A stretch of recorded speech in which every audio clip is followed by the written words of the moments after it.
أعوذ بالله من الشيطان الرجيم. بسم الله الرحمن الرحيم. وما تكون في شأن وما تتلو منه من قرآن ولا تعملون من عمل إلا كنا عليكم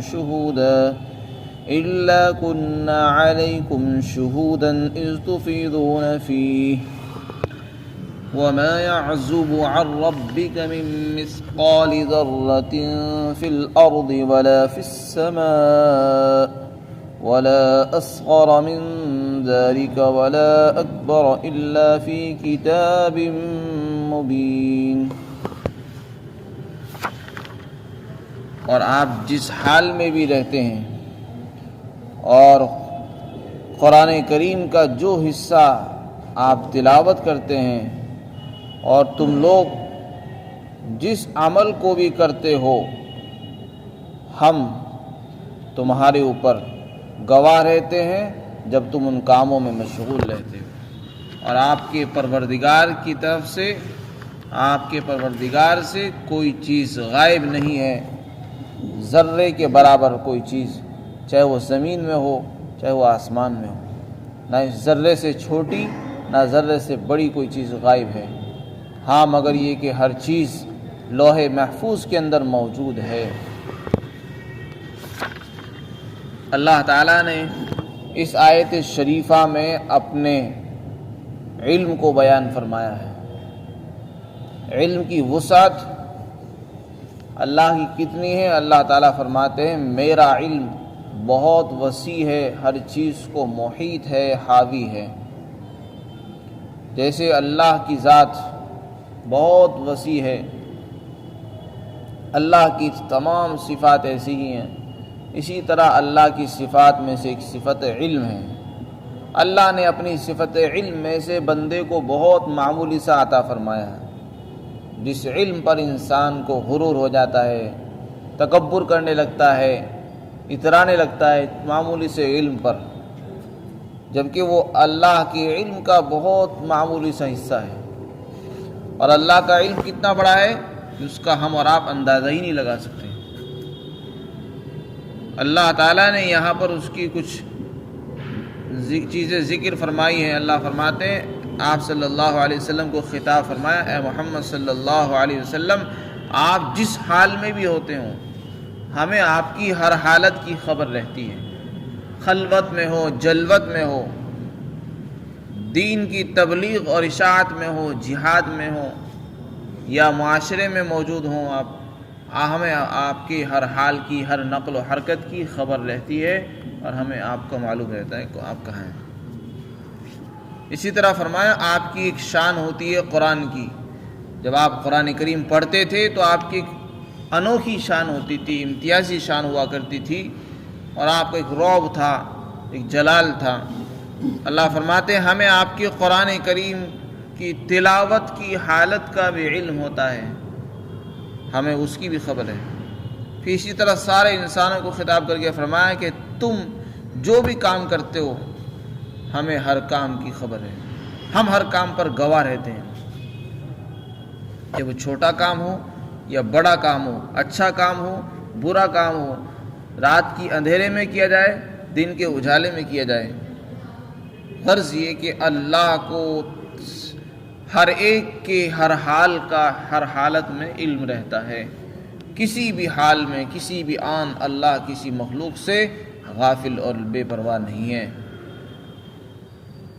اذ تفیضون فی، اللہ فرماتے جس وقت تم ان کاموں میں مشغول رہتے ہو ہمیں اس کی خبر رہتی ہے.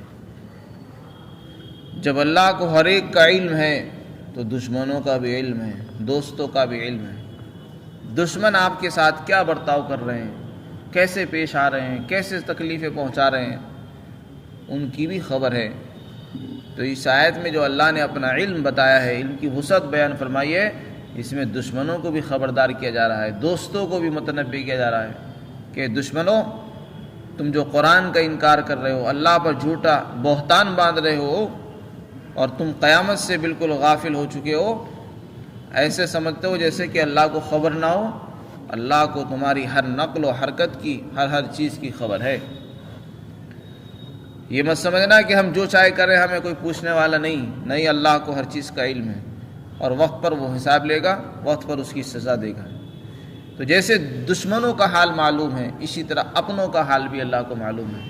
کوئی مسلمان، کوئی ایمان والا یہ مت سمجھے کہ اللہ مجھ سے غافل ہے، بلکہ اس کے ہر عمل سے، ہر عبادت سے اللہ تعالیٰ واقف ہیں، مطلع ہیں۔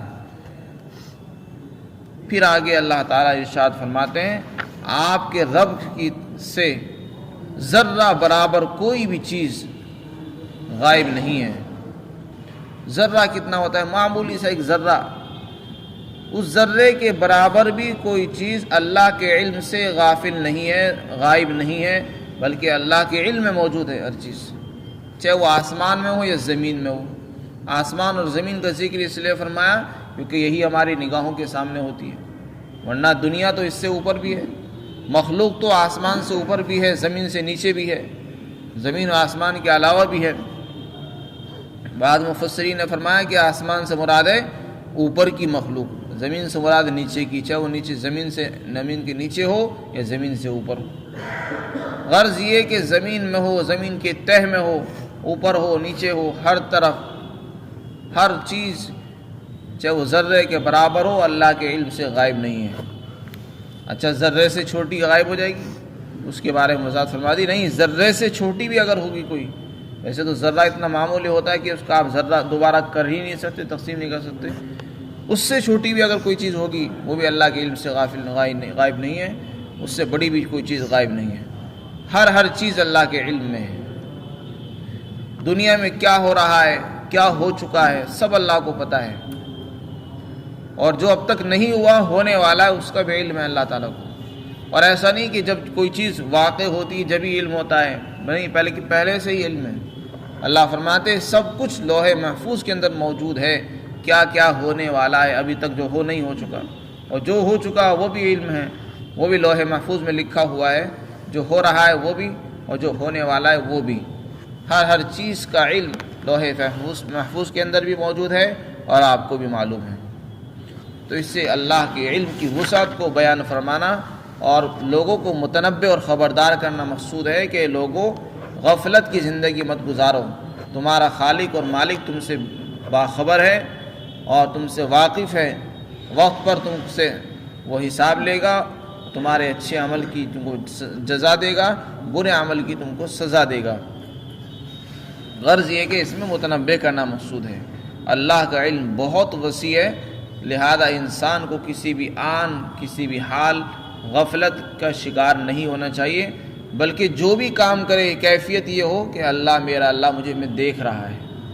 حدیث پاک کے اندر حضرت جبرائیل علیہ السلام نے آپ سے سوال کیا، اخبرنی عن الاحسان، اے محمد صلی اللہ علیہ وسلم آپ مجھے احسان کے بارے میں بتائیے، صفت احسان کیا چیز ہے؟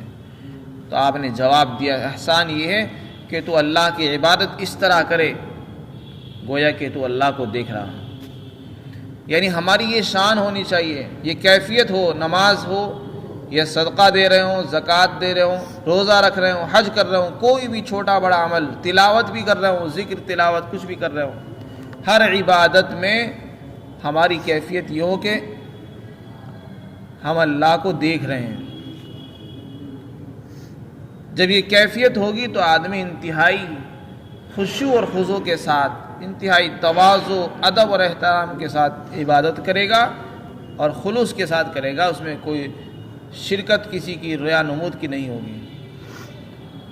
فرمایا ان تعبد اللہ کأنک تراہ، ایسے عبادت کرو جیسے تم اللہ کو دیکھ رہے ہو، یہ سمجھ کر کہ اللہ ہمارے سامنے ہے اور ہم اس کی عبادت کر رہے ہیں اور ہم اس کو دیکھ رہے ہیں۔ اور اگر یہ تصور نہ ہو سکے، یہ کیفیت پیدا نہ ہو، تو یہ سمجھ لو بس اللہ تمہیں دیکھ رہا ہے۔ یہ دوسرا درجہ بتایا، جب بھی نماز پڑھو، جب بھی روزہ رکھو، جب بھی تلاوت کرو، یہ سمجھ کر کرو میرا رب بھی مجھے دیکھ رہا ہے۔ یہ میں سمجھو میں نماز پڑھ رہا ہوں تو لوگ دیکھ رہے ہیں مجھ کو، اور میں اور اچھی نماز بنا لوں، لوگوں کو دیکھ کر میں اپنی عبادت کو اور ٹھیک کر لوں تاکہ لوگ کہیں بہت اچھا نمازی ہے۔ نہیں، لوگوں کے ساتھ ساتھ اللہ دیکھ رہا ہے، یہ استحضار اور یہ خیال ہمارے دل میں آئے گا تو ہمیں صفت احسان پیدا ہوگی، نمازوں میں خشوع آئے گا، اخلاص آئے گا، نماز میں دھیان پیدا ہوگا، دنیا کی کا جو دھیان ہے وہ دلوں سے نکل جائے گا اور ہماری نمازوں میں سکون پیدا ہوگا۔ پھر نمازوں کا جو پھل ہے، نمازوں کا جو خاصیتیں ہیں وہ پھر ہم پر مرتب ہوگی۔ اللہ تعالی ہم کو یہ صفت عطا فرمائے، صفت احسان کے ساتھ ہمیں عبادات کی توفیق عطا فرمائے، اور اللہ کے علم کا یقین ہمیں عطا فرمائے تاکہ ہم گناہوں سے بچنے والے بن جائیں۔ اللہ تعالی ہم سب کو عمل کی توفیق نصیب فرمائے۔